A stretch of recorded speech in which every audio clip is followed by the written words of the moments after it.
رسول اللہ صلی اللہ علیہ وسلم نے فرمایا کہ اللہ تعالیٰ فرماتا ہے کہ اے ابن آدم، تو خرچ کر تو میں تجھ کو دیتے جاؤں گا۔ صحیح بخاری، حدیث نمبر 5352۔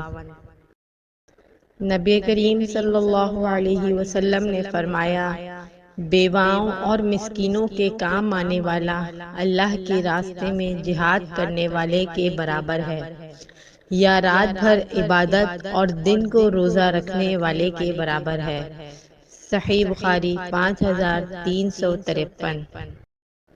نبی کریم صلی اللہ علیہ وسلم نے فرمایا کہ اگر عورت اپنے شوہر کی کمائی میں سے اس کے حکم کے بغیر دستور کے مطابق اللہ کے راستے میں خرچ کر دے تو اسے بھی آدھا ثواب ملتا ہے۔ صحیح بخاری، حدیث نمبر 5360۔